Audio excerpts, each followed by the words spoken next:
कहाँ से आया सिंहासन? कौन थी 32 पुतलियां? तो चलिए आप हम स्टार्ट करते हैं 32 पुतलियों की सीरीज। प्राचीन समय की बात है। उज्जैन में राजा भोज राज्य करते थे। वह बड़े दानी और धर्मात्मा थे। उनके बारे में प्रसिद्ध था कि वह ऐसा न्याय करते कि दूध और पानी अलग अलग हो जाए।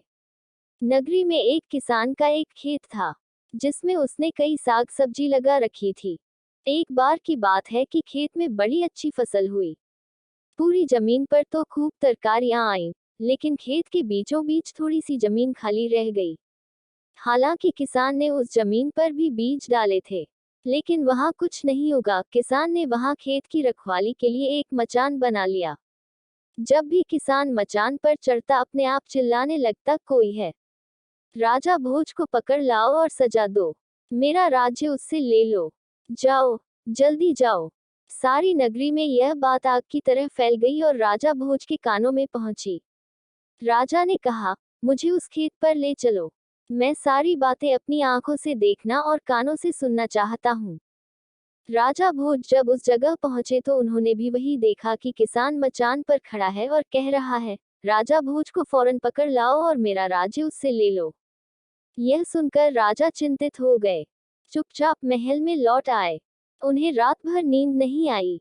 सवेरा होते ही उन्होंने राज्य के ज्योतिषियों और जानकार पंडितों को इकट्ठा किया। उन्होंने अपनी गोपनीय विद्या से पता लगाया कि उस मचान के नीचे कुछ छिपा है। राजा ने उसी समय आज्ञा दी कि उस जगह को खुदवाया जाए। खोदते खोदते जब काफी मिट्टी निकल गई तो अचानक एक सिंहासन प्रकट हुआ। सिंहासन के चारों ओर 8-8 पुतलियां यानी कुल 32 पुतलियां खड़ी थीं। सबके अचरज का ठिकाना न रहा। राजा को खबर मिली तो सिंहासन को बाहर निकालने को कहा, लेकिन कई मजदूरों के जोर लगाने पर भी वह सिंहासन टस से मस न हुआ। तब एक पंडित ने कहा कि यह सिंहासन देवताओं का बनाया हुआ है, अपनी जगह से तब तक नहीं हटेगा जब तक कि राजा स्वयं इसकी पूजा अर्चना न करें। राजा ने ऐसा ही किया। पूजा अर्चना करते ही सिंहासन ऐसे ऊपर उठाया, मानो फूलों का हो। राजा बड़े खुश हुए। सिंहासन में कई तरह के रत्न जड़े थे जिनकी चमक अनूठी थी।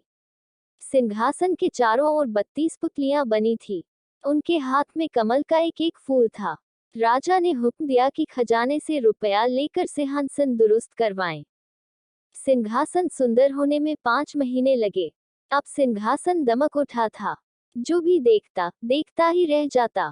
पुतलियां ऐसी लगती मानो अभी बोल उठेंगी। राजा ने पंडितों को बुलाया और कहा, आप लोग कोई अच्छा मुहूर्त निकालें। उस दिन मैं इस सिंहासन पर बैठूंगा। दिन तय किया गया। दूर दूर तक लोगों को निमंत्रण भेजे गए। तरह तरह के बाजे बजने लगे। महल में खुशियां मनाई जाने लगी।